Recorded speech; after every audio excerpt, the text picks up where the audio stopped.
I actually totally geeked out on the Barristan chapters today. I have like a ton of questions as well. Okay, so I'll just start with the summary. We start out with Barristan, just all the fates of the Queen's men are revealed. Basically, his Dar dismisses all of the people he sees as loyal to Daenerys. Barristan is dismissed as Kingsguard, but he stays commander of the armies because he's not dumb enough to remove him, and he doesn't have any other commanders. He dismisses the Shafebate as commander of the Brazen Beasts. He alienates the Unsullied, who just withdraw to their barracks. He dispatches the Khalasar to search for Daenerys across the river. He replaces Missandei, and he has the pit fighters defending him now. And we find out that not even the Meereenese nobles are happy with his Dar because some of them think that they should have been king instead of him. And then the Yunkish forces are being ravaged by the Pale Mare. And most of Meereen and Daenerys is dead, except for, well, Barristan, who still believes she's alive. So then we have Skahaz basically starts conspiring against Hisdar. He sends word to Barristan to meet him in secret. Skahas tells him that Hisdar was the one who poisoned the locusts, but Barristan, being Barristan, doesn't believe him. He wants to question the person that Skahas has arrested, the confectioner. Skahas also reveals that the Volantines are coming to Meereen. The Volantine fleet has left Volantis and is coming to Meereen. And then Barristan finally agrees to question the confectioner and then talk to Grey Worm as well to get him to join. And then the next we see Barristan, he is at court where Hisdar is receiving 3 wise masters of the Yunkish forces who arrive with Bloodbeard, who tosses Grolia's head at Hisdar's throne in retribution for Yurkhaz. Hisdar's relatives are returned as gesture of goodwill. The remaining 3 hostages will remain until the dragons are destroyed. Barristan predicts, correctly for once, that Hisdar will blame either Quentyn or Daario for the poisoned locusts and advises Quentyn to return to Dawn immediately, which Quentyn doesn't listen to. And then Skahas and Barristan argue over what they're going to do about Hisdar. Barristan gets his way, and surprisingly, despite the nedishness of his plan, it actually succeeds.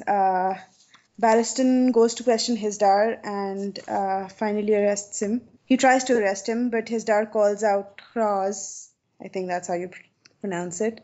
But Barristan defeats him easily, and then he arrests Hisdar, only to have one of the cupbearers announce that the dragons have been loosed.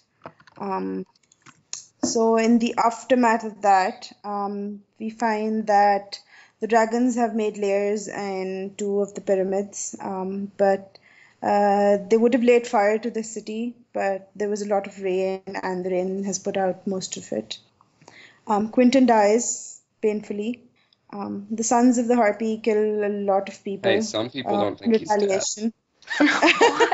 Allegedly dies. We'll come to that. I have a lot of True, other stuff as true. well that I want to discuss. Sorry to interrupt. Okay. The Queen's Council gathers. Barristan has sent the Green Grace with an offer to the Yunkish Masters, and he decides that if they refuse the offer, he will call for an all-out war. The Yunkish Masters basically refuse. The council argues over battle plans for hours. They want to know if the dragons will join, and Barristan is sure that they will because of all the noise and blood, but he's not sure if they will be able to distinguish the sides from each other.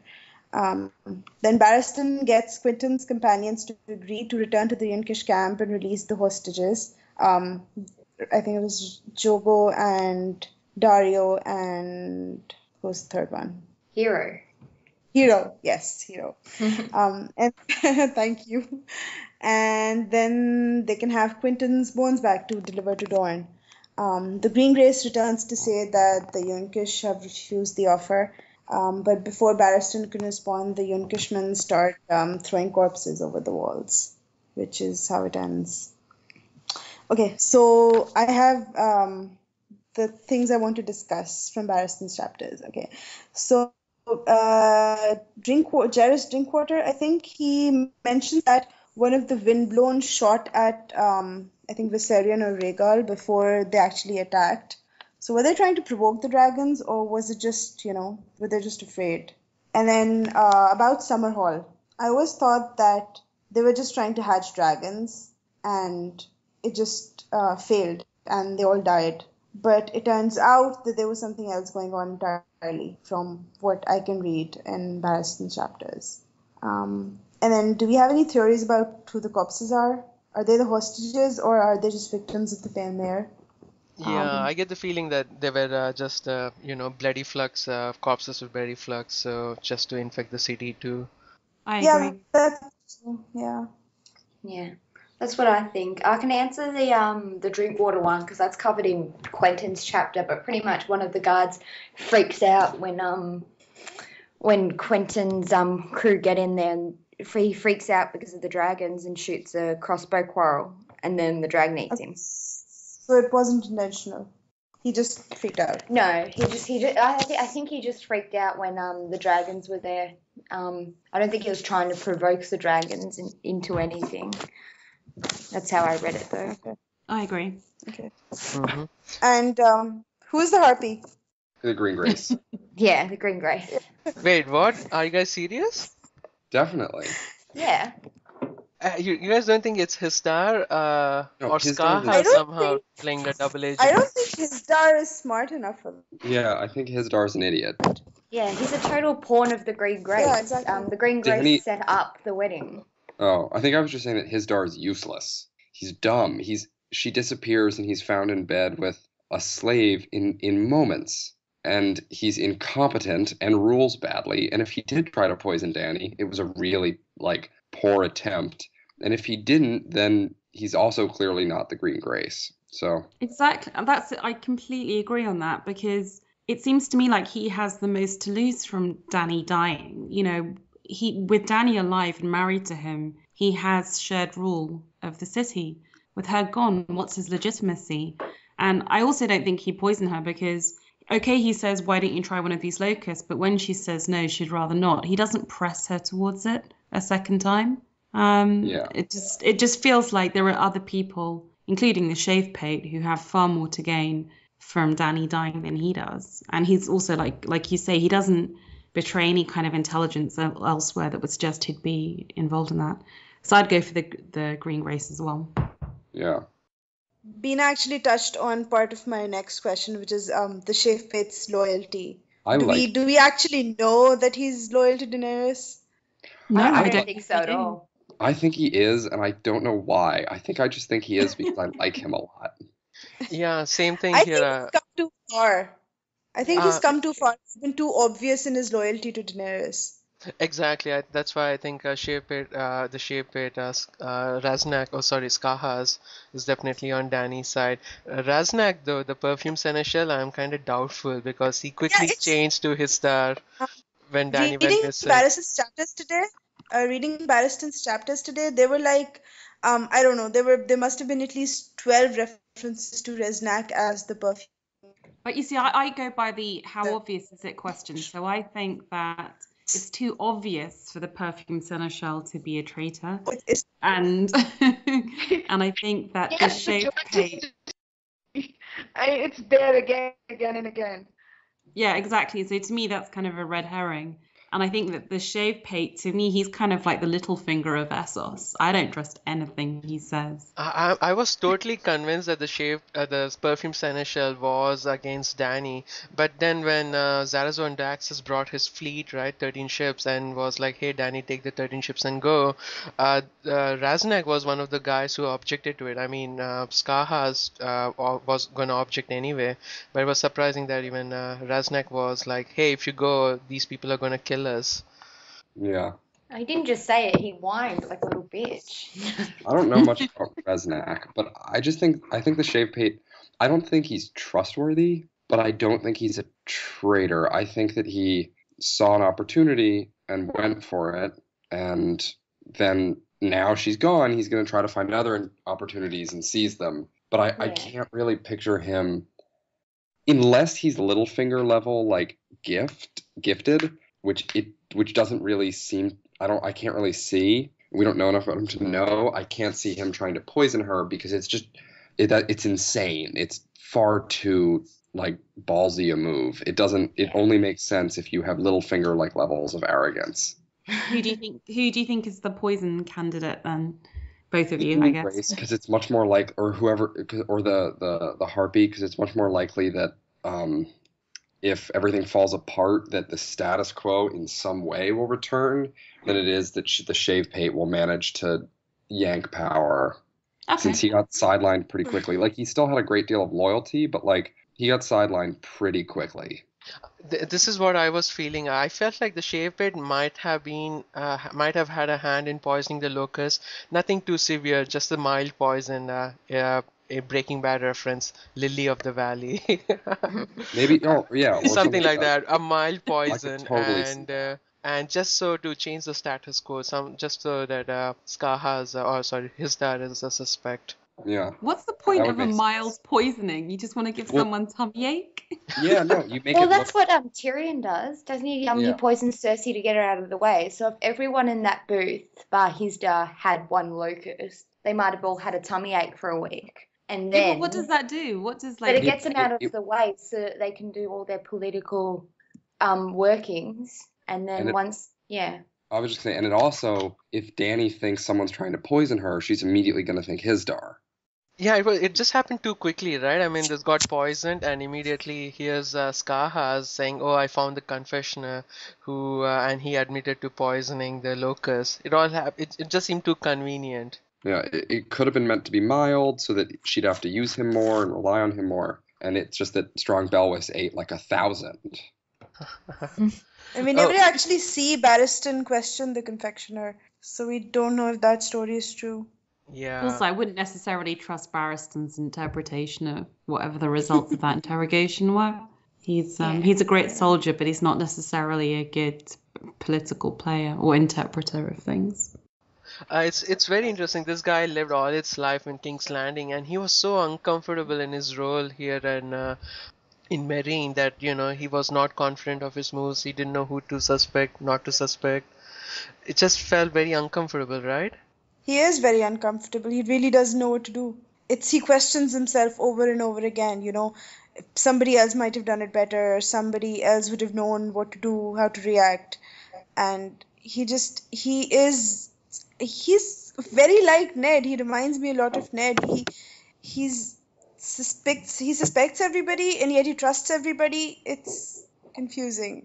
It's also good in a way because he is questioning himself. He's making like clever and calculated moves. He's not doing as badly as he thinks he is. Yeah, he exactly. He succeeds despite he refuses to sacrifice the cupbearers, who could have been used in this situation, and he refuses to break the peace without until they've refused the offer. But he's also smart enough to take advice from Missandei, who's a little kid, but Barristan realizes that he's smarter than probably all of the council. And I really like the small council idea that he formed in Dany's absence. That was pretty smart of him. And to include everybody, including the pit fighters. The pit fighter. He even included the pit fighters. Do you find him to be ever a little bit of a hypocrite? Like, he always says, I'm a little bit above this, I'm not used to Barristan's intrigue a and huge weasel. plot. And yet he is the one who's always plotting. Oh, I hate this fact that I've been drawn into this plotting. But he still does it. I mean, basically what he does with Hisdar is launch a palace coup, which is quite hardcore. And he'll be, very malleable with the laws of who he's meant to protect and who he isn't. I'm getting real. He actually explains that. He says that a Kingsguard duties are defined by the king. A Kingsguard is bound to defend the king, but not his family, unless the king actually specifies it. Okay, so I find that another example of his hypocrisy, though, because basically he defends himself by saying that Daenerys never specifically told him to protect Hisdar. Yeah, I think he's a weasel. I'm just not buying it. My interpretation of Barristan is, here is a guy at the end of his life, or he knows he's getting old, and he's looking back to Duskendale when he rescued Rhaegar, or maybe not Rhaegar, Eris, maybe he shouldn't have done. He's looking back at all the things that he looked on while they happened and didn't do anything because he had this duty just to obey whoever was the monarch, and realizes maybe that he should have, Yeah, I think a his little guilt bit like is. Jaime, done something with a bit more moral agency to it. And now, in his new incarnation as a Queensguard, he realizes that he does want to take some decisions that basically are about getting involved in political intrigue and are about trying to make things better. But he can't kind of simultaneously try to do that and still think of himself as a loyal servant as queen. So he kind of has to try and self-justify it by saying, oh, well, technically, you know, the protection of the Queen's Guard doesn't extend to her husband because before she went away on the dragon, she didn't explicitly tell me that. And you're not But even I just find it touching. really, kind of like, I mean, I sympathize with him because I think he is trying to do the right thing and he does have real regret. I mean, it's a very tragic POV, but I find it kind of slippery.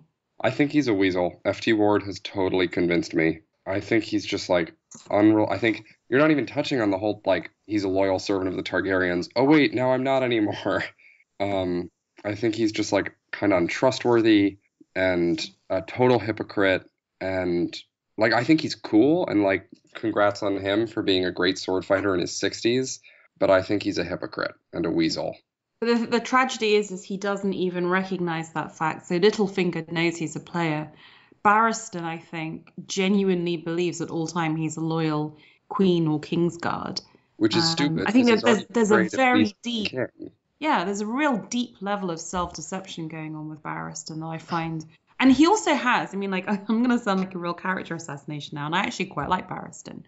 Yeah. But I was reading all the kind of the bits of him training up the new knights, the new kids who are going to be knights, and it just struck me as a little bit like Sansa at her worst. I mean, do you really think when stuck in this Meereenese knot of intrigue and, you know, craziness and insurgency that training up 6 or 7 little kids to know how to joust is going to do any good?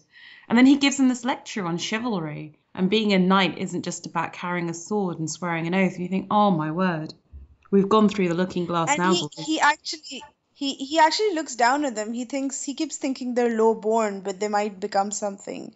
You know, he still has that I don't know what you call it, but he's a Westerosi noble man, sensibility. and he can't get beyond that.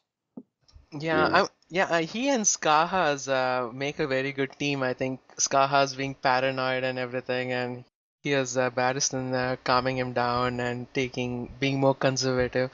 I hope they two stick 42? together.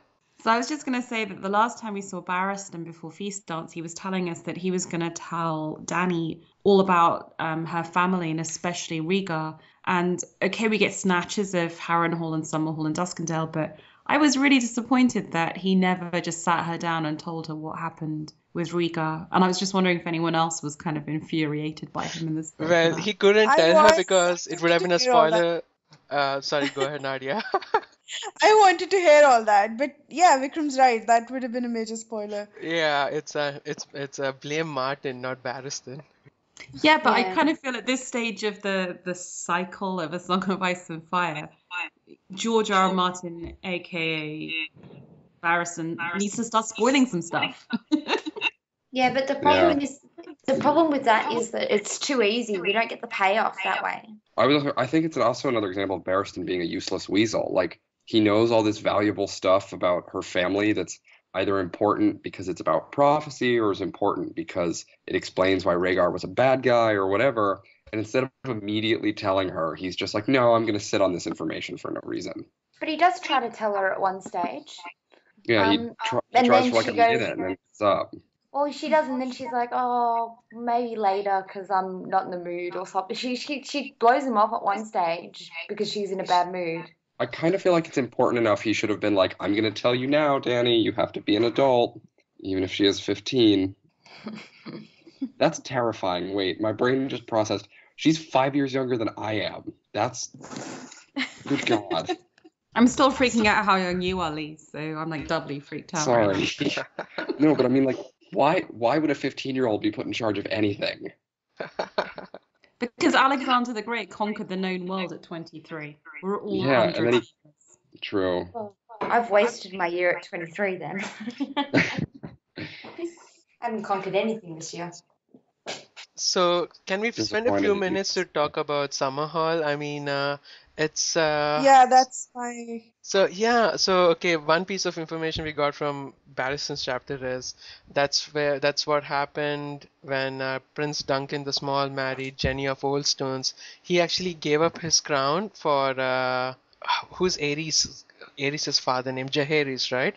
So Jaehaerys. Jaehaerys was Duncan the Small's brother, and so he gave up his crown for Jaehaerys, married Jenny of Oldstone. Something happened at Summerhall. We know Duncan the Tall and Aegon died at Summerhall. There's something to do with dragons at Summerhall.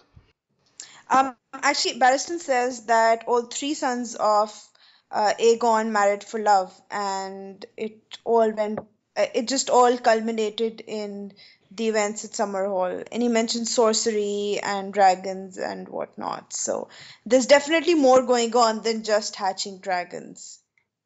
And we know that the ghost of Highheart was there as well, with Jenny of Oldstones. Yeah. So there are a lot of people. There are more people. There were more people there than we thought there were. Yeah, definitely. I really and hope there's a good explanation for it, but I fear that it's going to be that Egg is as crazy as all the other Targaryens. No, I'm sure we're going to get a Duncan Egg story that goes into this properly. It feels like Duncan Egg's building towards that. So. I just don't want Duncan Egg to turn into lunatics. I want there to be like a real reason for it. Yeah, I agree. Well, before Summerhall, Aegon had Aerys marry what was the mother's name? Rhaella. Yeah. So they're already married at this point. Garrett is born. So like he's trying to fulfill the prophecy of the prince that was promised.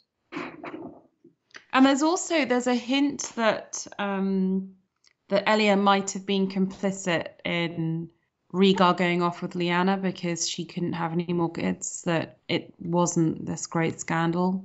There's all sorts of it's just so annoying with Barristan. You want to sit him down and interrogate him. But isn't that was what the problem was with the Meereenese knot? That because George didn't want to write Barristan because he's such a massive spoiler. It's like putting Littlefinger in.